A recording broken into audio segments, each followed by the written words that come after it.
হানজালার কলিজার মধ্যে যখন তীরটা লেগে গেল, হানজালা আর যুদ্ধের তরবারিটা হাতে নিয়ে সামনে আগাইতে পারে না। টপ টপ করে শরীর থেকে রক্তগুলা বাহির হচ্ছে। হানজালার শরীরটা কাহিল হইয়া গেছে।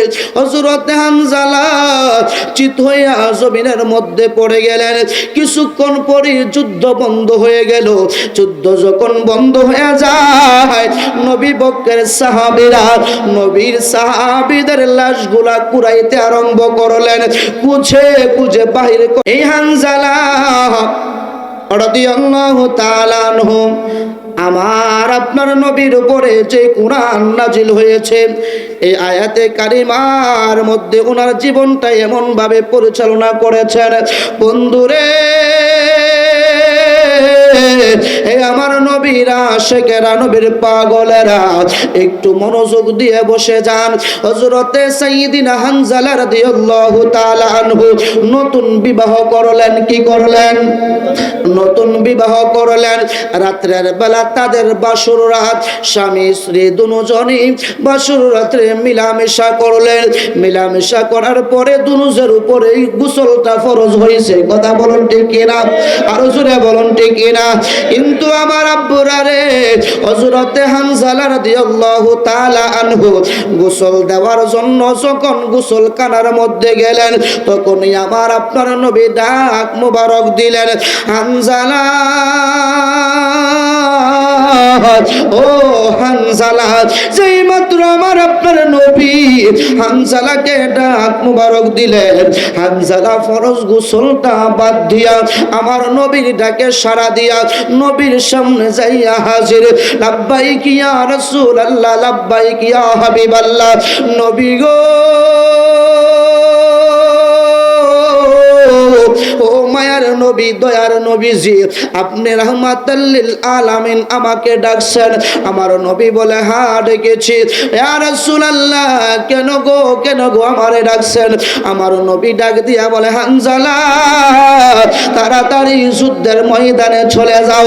হযরতে হানজালা আর একটা সেকেন্ড দেরি করে নাই।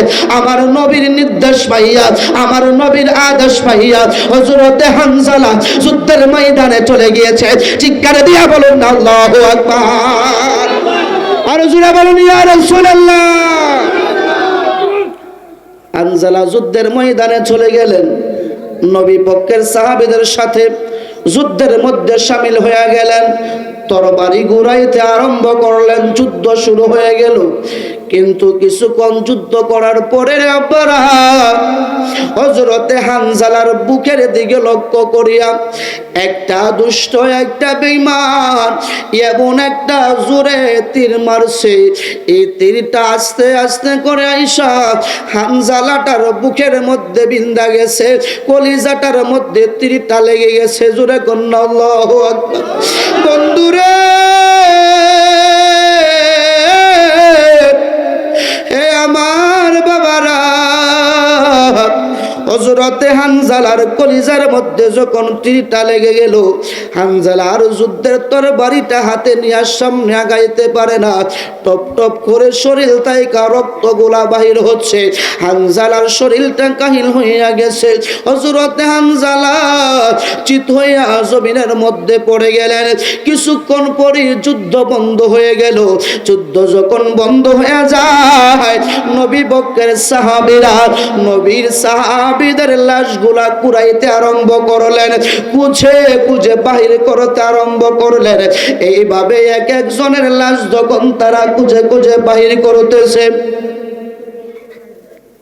একজন সাহাবী ডাক দিয়া বলতেছে, হে রাসূলের সাহাবীরা, আমি দেখছি হযরতে হানজালা যুদ্ধের ময়দানে অংশগ্রহণ করেছে। আরেকজন বলতেছে, আরে না, হানজালা কেমনে যুদ্ধের ময়দানে অংশগ্রহণ করবে? গত দিন তো হানজালা নতুন বিবাহ করেছে। আজকের রাতটা হানজালার বাসর রাত ছিল। হানজালা নতুন বিবিকে ফালাইয়া, নতুন বউকে ফালাইয়া যুদ্ধের ময়দানে আসতে পারে না। আরেকজন সাহাবী বলতেছে, না রে না, আমি নিজে নিজের চক্ষু দ্বারা দেখছি হানজালা যুদ্ধের ময়দানে আসছে। শুধু যুদ্ধের ময়দানে আসে নাই, অনেক বেঈমানকে তার তরোয়ালের বাড়ি দ্বারা দুনিয়া থেকে বিদায় করেছে। শুধু তাই নয়, আমি দেখছি হযরতে হানজালার দিকে লক্ষ্য কইরা একটা দুষ্ট বেঈমান হানজালার বুক বরাবর একটা তীর মারছে। আমি দেখছি হযরতে হানজালা তীরটা কাইয়া জমিনের মধ্যে পড়ে গেছে। ও নবীর সাহাবীরা, হানজালার লাশটা তাড়াতাড়ি খুঁজে বাইর করো। সব সাহাবীরা মিলিয়া হানজালার লাশটা কুড়াইতে আরম্ভ করলেন, বিছাইতে আরম্ভ করলেন, কিন্তু যুদ্ধের মাঠের মধ্যে কোন জায়গার মধ্যে হানজালার লাশ পাই না। সাহাবীরা একত্রিত হইয়া আমার নবীর দরবারে চলে গেলেন। যাই আমার নবীরে ডাক দিলেন, ইয়া রাসূলুল্লাহ, ইয়া হাবিবাল্লাহ, নবী গো, ও মায়ার নবী, দয়ার নবীজি, হানজালা রাদিয়াল্লাহু তাআলা আনহু যুদ্ধের ময়দানে এসেছিলেন। নবী গো, নবী গো, হানজালার শরীরের মধ্যে বুক বরাবর একটা তীর লাগছে। ওই সাহাবীটা দেখছে হানজালা তীর কাইয়া জমিনের মধ্যে পড়ে গেছে। ইয়া রাসূলুল্লাহ, নবী গো, কিন্তু যুদ্ধের মাঠটা পুরাটাই আমরা তালাশ করলাম গো নবী, হানজালার লাশটা আমরা খুঁজে পাচ্ছি না।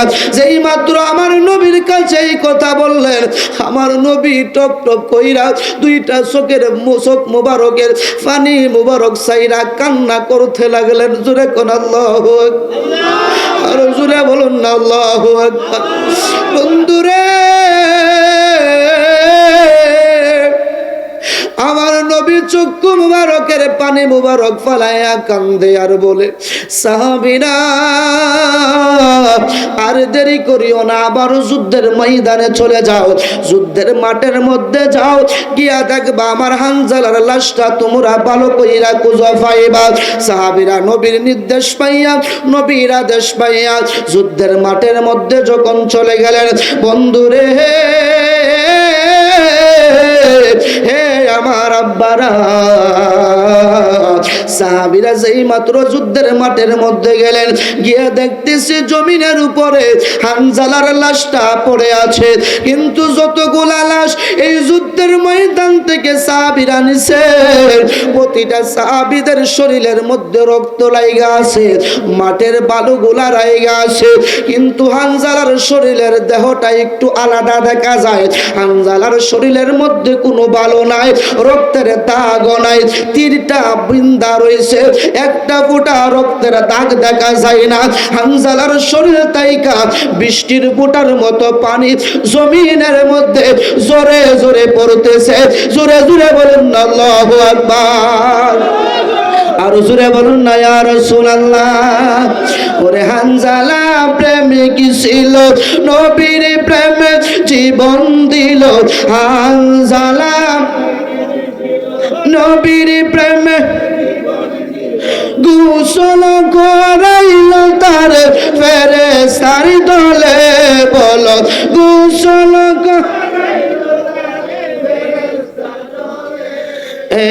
প্রেমের ডোরে বান্দরে মদিনার বলো নে, প্রেমের ডোরে নূর নবী বানাইছে আল্লাহ প্রেমের কারণে, বলো নূর নবী বানাইছে প্রেমের ডোরে দিন আর শোনে, বলো প্রেমের ডোরে। জোরে জোরে বলুন না আল্লাহু আকবার, বলুন না ইয়া রাসূলুল্লাহ। বন্ধুরে, হযরতে হানজালার লাশটা যখন সাহাবীরা পাইলেন, তারা মনে মনে বড় চিন্তার মধ্যে পড়ে গেলেন। হায় রে হায়, যুদ্ধের ময়দানে হানজালার পূর্বে তো আরো অনেক সাহাবীর লাশ নিছি, কিন্তু ওই সাহাবীদের শরীরের মধ্যে বালু লাইগা রয়েছে, রক্ত লাইগা রয়েছে। হানজালার শরীরের মধ্যে রক্তের দাগ নাই, তীর বিধা আছে, বালুও নাই। মনে হয় কে জানি হানজালাকে গোসল দিয়া এই জমিনের উপরে রাইখা গেছে। জোরে বলুন না আল্লাহু আকবার। সাহাবীরা একত্রিত হয়ে আবার নবীর কাছে গেলেন। নবী গো, ও মায়ার নবী, দয়ার নবীজি, আপনার হানজালার লাশ তো আমরা খুঁজে পাইছি। আমার নবী মুস্কি একটা হাসি মারলেন। সাহাবীরা বলে, ইয়া রাসূলুল্লাহ, নবী গো, কিন্তু সাহাবী হানজালার লাশটা একটু ব্যতিক্রম। আমার নবী বলে, কেমন ব্যতিক্রম? কোন নবী গো, অন্য অন্য সাহাবীদের লাশ যে আমরা আনলাম, তাদের শরীরের মধ্যে মাটির বালুগুলা রাইগা আছে, রক্তগুলা রাইগা আছে, কিন্তু হানজালার শরীরের মধ্যে কোনো মাটির বালু লাগা নাই, রক্তের দাগ নাই।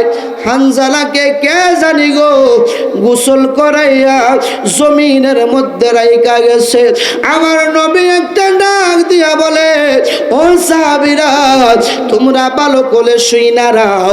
হানজালা রাদিয়াল্লাহু তাআলা আনহুকে আল্লাহর ফেরেশতারা প্রথম আসমানের মধ্যে নিয়া হাউজে কাউসারের পানি দ্বারা গোসল করাইয়া আবার জমিনের মধ্যে রাইখা গেছে। চিৎকার দিয়া বলা যাবে কি আল্লাহু আকবার? আর জোরে বলুন না ইয়া রাসূলুল্লাহ। সাহাবীরা বলেন, ইয়া রাসূলুল্লাহ, নবী গো, হানজালার লাশ যদি ফেরেশতারা গোসল দিয়া জমিনের মধ্যে রাইখা যায়, তাহলে অন্য অন্য সাহাবীরা কি দোষ করলো? তাদের লাশ তো ফেরেশতারা গোসল দিল না, কারণ কি? আমার নবী ডাক দিয়া বলতেছে, সাহাবীরা, তাহলে তোমরা শুনো, গতকাল হযরতে হানজালা নতুন বিবাহ করছে। কি করছে? নতুন বিবাহ করছে। হযরতে হানজালা বিবির সাথে মিলামিশা করলো। রাত যখন পোহালো, হযরতে হানজালা যখন গোসল দেওয়ার জন্য বাহির হলো, ঠিক এই মুহূর্তে আমি রাহমাতাল লিল আলামিন যখন হযরতে হানজালাকে ডাক মোবারক দিলাম, হযরতে হানজালা দেরি না করিয়া ফরজ গোসল বাদ দিয়া আমি রাসূলের ডাকে সাড়া দিয়েছে। আমি রাসূলের ডাকে সাড়া দেওয়াতে আমি রাসূল অত্যন্ত খুশি হয়েছি, স্বয়ং আল্লাহও খুশি হয়েছে। আল্লাহ যখন খুশি হয়ে গেছে, আল্লাহ রাব্বুল আলামিন চিন্তা করলেন, হযরতে হানজালা অপবিত্র অবস্থায় যুদ্ধের ময়দানে গিয়ে শহীদ হয়ে গেছে, কিন্তু আমি আল্লাহ রাব্বুল আলামিন তাকে দুনিয়া থেকে পবিত্র করে আনবো। এই জন্য আমার আল্লাহ রাব্বুল আলামিন হানজালা যখন শহীদ হয়ে গেছে, আমার আল্লাহ ফেরেশতা পাঠাইয়া হযরতে হানজালার লাশটাকে আসমানের মধ্যে নিয়ে গেলেন, ফেরেশতাদের হাতে গোসল দিয়া আবার জমিনের মধ্যে রাইখা গেলেন। জোরে জোরে বলুন না আল্লাহু আকবার। এই জন্য হযরতে হানজালার লকব হলো গাসুলিল মালাইকা। এই পৃথিবীর মধ্যে, এই জমিনের উপরে একমাত্র ব্যক্তি তিনি, যিনি দুনিয়ার মধ্যে ফেরেশতাদের হাতে গোসল পাওয়া ব্যক্তি। তিনার নাম হলো হযরতে সাইয়্যিদিনা হানজালা রাদিয়াল্লাহু তাআলা আনহু। জোরে জোরে বলুন না আল্লাহু আকবার। আর জোরে বলুন না আল্লাহু আকবার। বলুন না ইয়া রাসূলুল্লাহ। একটু দূর সরে পড়ুন, আল্লাহুম্মা সাল্লি আলা সাইয়্যিদিনা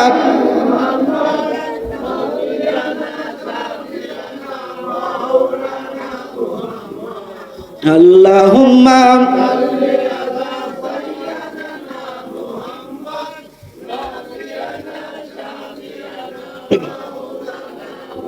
জোরে জোরে বলুন না আল্লাহু আকবার। হে আমার আব্বুরা, শুধু তা নয়, আমার নবীর আর একজন সাহাবী ছিলেন, যিনি আমার নবীর ডাকে সাড়া দিয়েছেন। তিনার নাম হচ্ছে হযরতে উবাই ইবনে কাব রাদিয়াল্লাহু তাআলা আনহু। জোরে জোরে বলুন না আল্লাহু আকবার। এই উবাই ইবনে কাব রাদিয়াল্লাহু তাআলা আনহু একদিন নামাজ আদায় করতেছে। জোরে বলুন, কি আদায় করতেছে? নামাজ পড়তেছে। নামাজের মধ্যে যখন ইনি আমার আপনার নবী রাহমাতাল লিল আলামিন ঠিক এই মুহূর্তে ডাক মুবারক দিলেন, উবাই ইবনে কাব, ও উবাই ইবনে কাব। হযরতে উবাই ইবনে কাব আমার নবীর ডাকে সাড়া না দিয়া রীতিমতো নামাজটা আদায় করতেছেন। জোরে কোন আল্লাহু আকবার। এখন আমি আপনাদের কাছে জানতে চাই, নামাজ বড় না নবী বড়? আর জোরে বলুন, নামাজ বড় না নবী বড়? কেন নবী বড় রে? নবী যদি না আসতো তাইলে নামাজে আসতো না। কথা বলুন ঠিক না? এই নামাজে, যেই নামাজের জন্য আমি আপনি পাগল, ওই নামাজে নবীকে সালাম না দিলে নামাজটাই হয়তো হয় না। কথা বলুন ঠিক না? উবাই ইবনে কাব নিয়মিত নামাজ আদায় করলেন। নামাজটা আদায় করে আমার নবীর কাছে আসলেন। আসসালাতু ওয়াসসালামু আলাইকা ইয়া রাসূলুল্লাহ। নবী গো, আপনি আমাকে কিছুক্ষণ পূর্বে ডাক দিয়েছিলেন। আমার নবী বলে, হ্যাঁ ডাক দিয়েছি। উবাই ইবনে কাব, তোমার আসতে কেন দেরি হলো, কারণ কি? উবাই ইবনে কাব বলে, ইয়া রাসূলুল্লাহ নবী গো, আমি আপনি যখন ডাক মুবারক দিয়েছেন তখন আমি গোলাম নামাজের মধ্যে। আমার নবী বলে, উবাই ইবনে কাব, তুমি কি আল্লাহর কোরআন পড়ো নাই? তুমি কি আল্লাহর কোরআন তেলাওয়াত করো নাই? ইয়া আইয়ুহাল্লাযীনা আমানুস্তাজিবু লিল্লাহি ওয়া লির-রাসূল ইযা দাআকুম লিমা ইউহয়িকুম। উবাই ইবনে কাব রে, এই আয়াতটা কি তোমার চোখের মধ্যে পড়ে নাই? উবাই ইবনে কাব মাথাটা নিচ দিক করে দাঁড়িয়ে আছে। ইয়া রাসূলুল্লাহ নবী গো, আমি গোলামের ভুল হয়ে গেছে, আমাকে আপনি ক্ষমা করে দেন। আর কোনো দিন আমি এই বেয়াদবি করব না। কেন না, এই আয়াতের অর্থই হচ্ছে রাসূল যখন তোমাদেরকে ডাক দিবে, এমন তো অবস্থায় তোমরা যদি নামাজের মধ্যে থাকো, তাসবিহ পড়তেছো, এমন অবস্থায় যদি থাকো, সামাজিক কোনো কাজের মধ্যে থাকো, পারিবারিক কোনো কাজের মধ্যে যদি থাকো, এমন তো অবস্থায় আল্লাহর রাসূল যখন ডাক মুবারক দিবে, সমস্ত ইবাদত বন্দেগী ছেড়ে দিয়া রাসূলের ডাকে সাড়া দিতে হবে। কথা বলুন ঠিক না? আর জোরে বলুন ঠিক না? সাথে সাথে আমার আল্লাহ পরের শব্দ বলেন, ইযা দাআকুম লিমা ইউহয়িকুম। রাসূল যখন তোমাদিগকে এমন কিছুর প্রতি আহ্বান করবে যা তোমাদিগকে পূর্ণ জীবন দান করবে, অর্থাৎ রাসূল মৃত ব্যক্তিকেও জীবিত করতে পারে। কথা বলুন ঠিক কিনা? আর জোরে বলুন ঠিক কিনা? এই বিশ্বাস আমাদের আছে না নাই? আর জোরে বলুন আছে না নাই? কার কার আছে দুইটা হাত তুলে দেখান। নারে তাকবীর, নারে রিসালাত, বারিকিয়া দরবার শরীফ। হাত নামান। এই বিশ্বাস আমাদের আছে না নাই? আর জোরে বলুন আছে না নাই? শুধু আমার নবী তো অনেক পরের কথা, নবীর গোলামের গোলাম, গোলামের গোলাম শেখ সৈয়দ মহিউদ্দিন আব্দুল কাদের জিলানী বাগদাদী রহমাতুল্লাহি আলাইহি বলেন, আমি আব্দুল কাদের জিলানী নিজেও মরা মানুষ চিন্তা করতে পারি। চিৎকার দিয়া বলা যাবে কি আল্লাহু আকবার? আর জোরে বলেন আল্লাহু আকবার। এই জন্য এক শায়ের বলেন, ওলিদের ওলি যিনি গাউসুল আজম জিলানী, ওলিদের ওলি যিনি নেহে বাগদাদে গো মাই কুতুবে রাব্বানী। বলো বাগদাদে গো, বলো বাগদাদে গো মাই কুতুবে, ওলিদের ওলি যিনি গাউসুল আজম জিলানী, ওলিদের জিলানী বাগদাদে গো মাই কুতুবে বানী।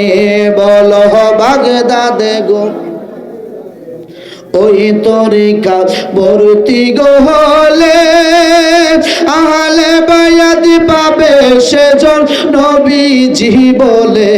বলো ওই তরিকা ভর্তি গো আহলে বায়াত পাবে সেজন নবীজি বলে প্রমাণ আছে কিতাবেতে ভাই বাবারা শুনছনে প্রমাণ আছে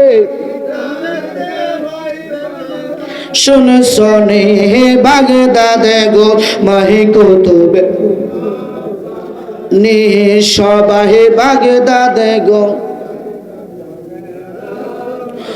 বংশ তোমার হাসান হুসাইনি তুমি হইল মা ফাতেমার নয়ন মনে গাউস বংশ তোমার হাসান হুসাইনি তুমি হইল মা ফাতেমার নয়ন মনে একবার দিদার দাও গো তুমি ও গো গাউসে সামদানি একবার দিদার সবাই জবান খুলে জিলানি বাগদাদে গো মাই কুতুবে বানে বলো বাগদাদে গো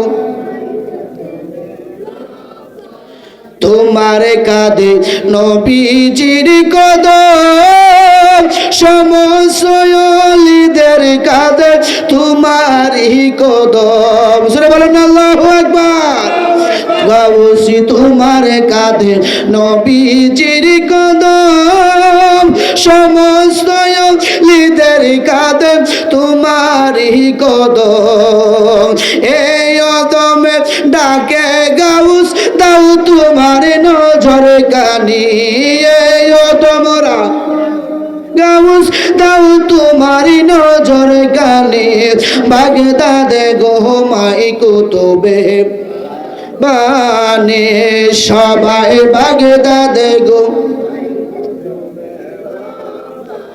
মুর্শিদ আমার আব্দুল বারিক সরদার বাগি তরিকতের নিশানুরে তাহার বাড়ি বল মুর্শিদ আমার আব্দুল বারিক সরদার বাগি তরিকতের নিশানুরে তাহার বাড়ি ওই কানকাতে গেলে পাবো আল্লাহ দয়াল নবীজি ওই কানকাতে গেলে পাবো নবীজি বাগদাদে গো মাই কুতুবে বানে জুরসে বাগদাদে গো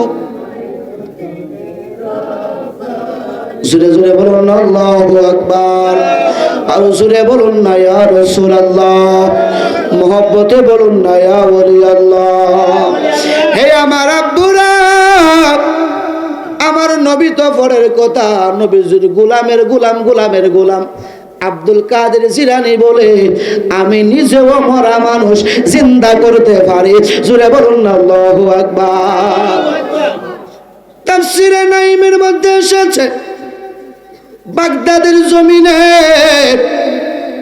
একটা বিধবা মহিলা ছিল বিবাহ হওয়ার পরে এই বেডির স্বামীটা মারা গেছে মারা যাওয়ার পরে এই মহিলার গর্ভ থেকে একটা পুত্র সন্তান জন্মগ্রহণ হয়েছে তার নাম রেখেছেন কবির উদ্দিন উর্ফে শহীদুল্লাহ এই কবির উদ্দিন আস্তে আস্তে করে যখন বড় হইতে লাগলো বড় হতে হতে যখন বিবাহের উপযুক্ত হয়ে গেছে বিবাহের উপযুক্ত যখন হলেন বিবাহ করানোর জন্য নদীর ওই পারে পাঠাইলেন চজলা নদীর ওপারে পাঠাইলেন বড় যাত্রী দিয়া নতুন বধূকে নিয়ে আসার জন্য বন্ধুরে হে আমার সরদার বাগের বারিকিয়া দরবার শরীফের আশিক ভাই বাবারা আমরা ওলি আল্লাহদের শানের কথা বাতা বলে আমরা ওলি আল্লাহ হতে চাই কথা বলুন ঠিক কিনা আর আস্তে বলুন ঠিক কিনা জোরে বলুন ঠিক কিনা এই কবির উদ্দিনকে বিবাহ করার জন্য নদীর পারে যখন পাঠাইলেন বধূ নিয়ে আসার পথে মাছ নদীর মধ্যে যখন আসলেন, আল্লাহর লীলা খেলা বোঝা যায় না। নদীর মধ্যে একটা প্রবল বাতাস শুরু হয়ে গেল, ঝড় শুরু হয়ে গেল। প্রচন্ড ঝড়ের কারণে এই নৌকাটা বরযাত্রী সহ নতুন বধূকে নিয়া এই জজলা নদীর মধ্যে ডুবে গেছে। জোরে কোন আল্লাহু আকবার। কবরটা মা দুঃখিনীর কাছে চলে আসলেন। মা দুঃখিনী শুইনা চোখের পানি ফালাইয়া কান্দে, আল্লাহ যৌবন বয়সে স্বামীটারে নিয়ে গেলাম, এই যৌবনটা সন্তানের চেহারার দিকে তাকাইয়া পার করছি গো আল্লাহ। দ্বিতীয় কোনো পুরুষের কাছে যাই নাই, দ্বিতীয় কোনো পুরুষ আমি গ্রহণ করি নাই। আমি আমার ইচ্ছা সন্তানের চেহারাটার দিকে তাকাইয়া আমার যৌবন কালটা পার করে ফেলেছি। আল্লাহ রে, সন্তানটা যখন বড় হলো, সন্তানের পুত্র বধূর সেবা পাওয়ার জন্য, পুতের বধূর যত্ন পাওয়ার জন্য সন্তানটাকে বরযাত্রী দিয়া নৌকা দিয়া নদীর ওপারে পাঠাইলাম। কিন্তু তুমি আল্লাহ নতুন বধূ নিয়ে আসার পথে আমার পুত্র বধূটাকেও নিলা, আমার সন্তানটারেও নিলা, সাথে বরযাত্রী গুলারেও এই নদীর মধ্যে ডুবাইয়া মাইরা ফাল্লা। জোরে জোরে বলুন না আল্লাহু আকবার। দুঃখিনী মা সন্তান হারা বেতানিয়া চোখের পানি বালাইয়া বালাইয়া কান্দে, বাবারে এই দুনিয়ায় যার সন্তান মারা গেছে, দেখবেন বাপ মা সন্তানের কথাই যখন মনে হয়ে যায়, সন্তানের কথা স্মরণ করে চোখের পানি ফালাইয়া ফালাইয়া কান্দে। কথা বলুন ঠিক কিনা? আরো জোরে বলুন ঠিক কিনা? কেননা এই দুনিয়ার মধ্যে মা বাবার চাইতে আপনার কেউ নাই। কথা বলুন ঠিক কিনা? হে আমার আব্বুরা, আজকের যাদের মাটা অন্ধকার কবরে আছে, বাবাটা অন্ধকার কবরে আছে, আজকে মাহফিলের মধ্যে যারা বসছেন ওই মা বাবার রুহগুলা কিন্তু কবরের মধ্যে নাই। এই মাহফিলের আশেপাশে তাদের রুহগুলা গুরু গুরু করতেছে, তাকাইয়া দেখতেছে এই সরদার বাগের জমিনের মধ্যে উরুস মাহফিলের মধ্যে আমার সন্তান টানি পড়ছে, আমার স্বামী টানি পড়ছে, আমার ভাই টানি পড়ছে। আমি কবরবাসীর কথা স্মরণ কইরা দুইটা চোখের পানি ফালাইয়া কান্দে। আমার নবী বলে, আমার আল্লাহ বলেছে, আরে মা বাবা হারাইয়া মা বাবার প্রেমের আগুন অন্তরের মধ্যে নিয়া কোন সন্তান যদি নেক মাহফিলের মধ্যে বৈশা দুইটা চোখের পানি ফালাইয়া ফালাইয়া কান্দে, আমি আল্লাহ রব্বুল আলামিন ওই বান্দার চোখের পানিটা জমিনের মধ্যে পড়ার আগে আগে আমি আল্লাহ তার মা বাবার কবরের আযাব মাফ করে দেই। চিৎকার দিয়া বলা যাবে কি আল্লাহু আকবার? আরো জোরে বলুন আল্লাহু আকবার। আমার সন্তানটারে বুঝি তুমি নিয়ে গেলা। এইভাবে মহিলাটা নদীর পারে বসে বসে কান্দে। ওই দিক দিয়া আমার বড় পীর আব্দুল কাদের জিলানী বাগদাদি রহমাতুল্লাহ আলাইহি যাচ্ছিলেন, ডাক দিয়া বলে, মা তুমি কেন গো নদীর পাশে বসে বসে কান্দো? ডাক দিয়া বলে, আব্বা তুমি বুঝবানি, তুমি শুনবানি, আমার মনের মধ্যে অনেক কষ্ট, এই ব্যথা নিয়ে আমি নদীর পাড়ির মধ্যে বসে বসে কাঁদতেছি। আব্দুল কাদের জিলানী বলে, বাবা রে, আব্দুল কাদের জিলানী বলে, মা রে, তোমার মনের মধ্যে কি ব্যথা কি যন্ত্রণা আমার কাছে বইলা, আমার কাছে একটু কইলে বলো না। মহিলাটা ডাক দিয়া বলে, আব্বু রে, যিনি বুঝুন না তিনি তো বুঝে না, যিনি শুনুন না তিনি তো আমার কান্না শুনে না। তুমি ছোট বাচ্চা কেমনে বুঝবা? কি শুনলে এবার তুমি কি করতে পারবা? আব্দুল কাদের জিলানী বলে, মারে মা, আগে বইলাই দেখো না কোনো কিছু করতে পারিনি। ও আব্বু রে, আমার বিবাহ হওয়ার পরে আমার সন্তান যখন গর্ভ হয়ে গেল, আমার সন্তান যখন আমার গর্ভে আসলো, তখন আমার আল্লাহ আমার স্বামীটারে নিয়ে গেছে। স্বামীটা হারাইয়া আমি আমার সন্তানের দিকে তাকাইয়া আমার যৌবনকালটা পার করে ফেলেছি। সন্তানের বধূর সেবা যত্ন পাওয়ার জন্য, সন্তানটাকে বিবাহ করার জন্য নতুন নদীর ওই পারে পাঠাইলাম বধূ আনার জন্য। বউ নিয়ে আসতে নদীর মাঝখানে ঝড় তুফানের নৌকাটা ডুবে গেছে। আমার সন্তানটাও মারা গেছে, তার স্ত্রীটাও মারা গেছে, বরযাত্রী সহকারে মারা গেছে। আব্বুরে, তুমি যে এত কিছু জানতে চাইতেছো, তোমার পরিচয়টা কি, তুমি কে? ও আমার নাম হচ্ছে হযরত, আমার নাম হচ্ছে আব্দুল কাদের। মহিলাটা সেই মাত্র শুনলেন তার নাম আব্দুল কাদের, মহিলাটা বসা থেকে লাফ দিয়ে উঠলেন, ও বাবা, তুমি কি ওই আব্দুল কাদের জিলানী? বলে কোন আব্দুল কাদের জিলানী?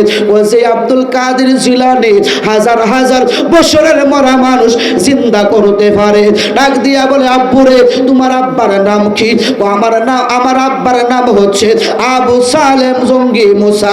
আব্বারে, আমি বুঝা গেছি তুমি হচ্ছ সেই আব্দুল কাদের জিলানী। ও আব্বা, আমি তোমারে চিনতে পারি নাই। তুমি যদিও ছোট হয়ে থাকো, কিন্তু তোমার মধ্যে গুণাগুণ আছে। আমার সন্তানটারে তুমি ফিরাইয়া দিবানি। এবার আব্দুল কাদের জিলানী বলে, মারে মা, চোখের পানি ফালাই আর তুমি কান্দো না। তোমার চোখের পানি আমার আর সহ্য হচ্ছে না, তুমি আমার সামনেতেই একটু সরো। আব্দুল কাদের জিলানী 2 রাকাত নামাজ আদায় কইরা সিজদার মধ্যে পইরা আমার আল্লাহরে ডাক দিয়া বলে, আল্লাহ, এই বিধবা মহিলারে আর কতকাল কান্দাইবা?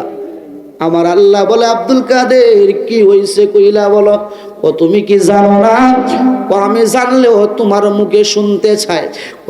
মহিলাটার বিবাহের পরে তার স্বামীটারেও তুমি নিয়ে গেছো। একটা সন্তানের দিকে তাকাইয়া মহিলাটা দ্বিতীয় কোনো পুরুষ গ্রহণ করে নাই, দ্বিতীয় কোনো বিবাহ বসে নাই। আল্লাহ, এই মহিলাটার সন্তানটারেও তুমি নিয়ে গেছো। আল্লাহ, তোমার কি মায়া লাগে না? তোমার কি দয়া লাগে না? আমার আল্লাহ ডাক দিয়া বলে, আব্দুল কাদের, আমি আল্লাহ তো দয়ার ভরপুর। তুমি যদি দয়ার ভরপুর হয়ে থাকো, তুমি কি মহিলাটার কান্না শুনো না?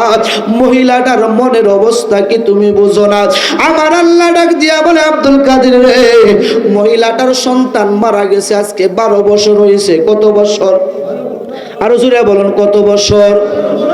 12 বছর পরে, 12 বছর একটা মানুষ পানির মধ্যে মারা গেলে তো তার হাড্ডি গুড্ডিও পাওয়া যাবে না। কথা বলুন ঠিক কিনা? আমার আব্দুল কাদের জিলানী বলে, আল্লাহ, কয় বছর হয়েছে মারা গেছে, এটা আমি আব্দুল কাদের জিলানী জানতে চাই না। আমি জানতে চাই তুমি আল্লাহ ওই মহিলাটার সন্তানরে ফিরাইয়া দিবানি। জোরে জোরে বলুন না, আল্লাহু আকবার। আব্দুল কাদের জিলানী বলে, আমি এত কিছু শুনতে চাই না, আমি শুধু জানতে চাই তুমি এই মহিলাটার সন্তানের ফিরাইয়া দিবানে। আল্লাহ বলে, এটা অসম্ভব, 12 বছর হয়ে গেছে, মাংস মাংসর সাথে মিশে গেছে, পানি পানির সাথে মিশে গেছে, হাড্ডিগুলা মাটির সাথে মিশে গেছে। তখন আব্দুল কাদের জিলানী বলে, আল্লাহ, 12 বছরের একটা মরা মানুষ যদি তুমি জিন্দা করতে না পারো, তাহলে হাসরের মাঠ কায়েম হবে আরো কোটি কোটি বছর পরে। এই কোটি কোটি বছর পরে মানুষকে যে দাফন করা হয়েছে তাদেরও তো কোনো অস্তিত্ব থাকবে না। তাদেরকে তুমি বলেছো আবার জিন্দা করবা, জিন্দা কইরা তাদের কাছ থেকে হিসাব নিবা। 12 বছরের মরা মানুষ যদি জিন্দা করতে না পারো, কোটি কোটি বছরের মরা মানুষ কেমন করে জিন্দা করবা? জিন্দাই যদি না করতে পারো, তাহলে তোমাকে আল্লাহ মাইনা লাভ কি? আমি কিছুক্ষণ পরে বাগদাদের জমিনের মধ্যে যাব, বাগদাদের জমিনের মধ্যে যাইয়া হাজার হাজার মানুষের সামনে বলবো, তোমরা যে আল্লাহকে ডাকো, এই আল্লাহকে আর ডাইকো না। মানুষ যদি বলে, কেন ডাকবো না? ওই আল্লাহকে ডাইকলে কোনো লাভ হবে না। ওই আল্লাহর ইবাদত কইরো না। ওই আল্লাহর ইবাদত কেন করবো না? ওই আল্লাহর ইবাদত না করলে তো তোমাদের কোনো কিছু হবে না। মানুষ যখন বলবে, আল্লাহ তো আমাদের কাছ থেকে হিসাব নিবে, আমরা নামাজ পড়ছি কিনা, পরের হক মারছি কিনা। আব্দুল কাদের জিলানী বলে, এটা সম্পূর্ণ মিছা কথা। জুড়ে বলুন না, আল্লাহু আকবার। কেননা কিছুক্ষণ পূর্বে আল্লাহ বলছে 12 বছরের মরা মানুষ আল্লাহ জিন্দা করতে পারবো না। তো 12 বছরের মরা মানুষ যদি জিন্দা করতে না পারে, কোটি কোটি বছরের মরা মানুষ কেমনে জিন্দা করব? আর জিন্দাই যদি না করতে পারে, বিচার করব কারে? কথা বলুন ঠিক কিনা?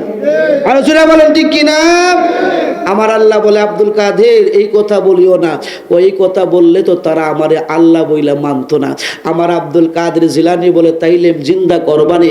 আমার আল্লাহ রাব্বুল আলামিন বলে, হাত বাড়াইয়া দাও, তার সন্তান জীবিত করে দিছি। আব্দুল কাদের জিলানী বলে, সন্তান দিলেও হইতো না। জোরে বলুন না আল্লাহু আকবার। ও কি দিতে হইব? তার বউর সাথে দিতে হবে। জোরে বলুন না আল্লাহু আকবার। আব্দুল কাদের জিলানী বলে, আল্লাহ রাব্বুল আলামিন বলে, আব্দুল কাদের তুমি তো তার সন্তানই চাইলা। আব্দুল কাদের জিলানী বলে, আগে তো সন্তান চাইছিলাম, আপনি তো বলছেন যে পারতেন না। যদি বল এখন বইলা থাকেন সন্তান চিন্তা করতে পারবেন, তাইলে বউটারে কেন দিতে পারবেন না? সেটা বলুন না আল্লাহু আকবার। আমার আল্লাহ বলে, যাও তাদের দুজনকে, স্বামী স্ত্রী দুজনকে জিন্দা করে দিচ্ছে। আব্দুল কাদের জিলানী বলে, মানে না। কি মানো না? এই বরজাত, এই আব্দুল কাদের জিলানী বলতেছে, এই কবির উদ্দিন বিবাহ করার জন্য শুধু একা যাই নাই, বরযাত্রী নিয়ে গেছিল, বরযাত্রী অদিত হবে। আল্লাহ রাব্বুল আলামিন বলে, আব্দুল কাদের শুরু করছো কি? আব্দুল কাদের জিলানী বলে, শুরু তো আমি করি নাই, আপনিই তো আমারে করাইছেন। আগে তো শুধু এই মহিলাটার সন্তানই চাইলাম, সন্তান দিতে পারলে বউ দিতে পারতা না, তার বরযাত্রী দিতে পারবা না। আপনি যদি নাই পারেন তাহলে বইলা দেন। আমার আল্লাহ রাব্বুল আলামিন বলে, আব্দুল কাদের এমন একটা জায়গার মধ্যে আইনা আমারে টগাইলি, এমন একটা জায়গার মধ্যে আমার আইনা আটক করলি, যাই আব্দুল কাদের জিলানী আর কোনো কথা বলিস না। এই নৌকার মধ্যে যাহা ছিল আমি সব বাসায়া দিতেছি। জুড়ে বলুন না আল্লাহু আকবার। আব্দুল কাদের জিলানী এবার সেজদা থেকে মাথা উঠাইয়া ডাক দিয়া বলে, মা নদীর দিকে তাকাও। নদীর দিকে তাকাইতে দেরি 12 বছরের মরা মানুষ জিন্দা হইয়া, শুধু একাই জিন্দা হই নাই। আব্দুল কাদের জিলানী বলে, এই বরযাত্রী যারা কবির উদ্দিনকে নিয়ে গেছিল বিবাহ করাইয়া আনার জন্য, তারা সহ জিন্দা হইয়া নৌকা সহকারে আসতেছে। নৌকা আসার পরপরই আব্দুল কাদের জিলানীর হাতের মধ্যে মহিলাটা তার সন্তানকে, তার বধূটাকে, পুত্রবধূকে মুরিদ পরাইয়া দিলেন। জুড়ে বলুন না আল্লাহু আকবার। আর জুড়ে বলুন না আল্লাহু আকবার। আমার বাবারা, কবির উদ্দিন বধূকে নিয়ে যখন বাড়ির মধ্যে গেলেন, কিছুদিন যাওয়ার পরে মাটাও মারা গেছে। কবির উদ্দিন এবার এতিম হয়ে গেলেন।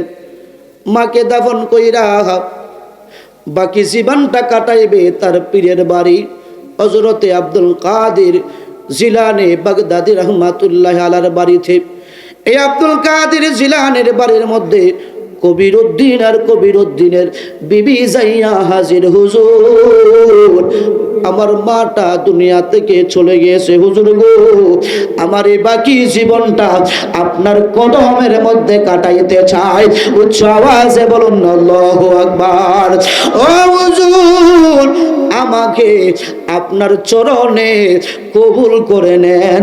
জোরে জোরে বলুন আল্লাহু আকবার। আল্লাহুম্মা সাল্লি মাওলানা মাদওয়ালা সাইয়্যিদানা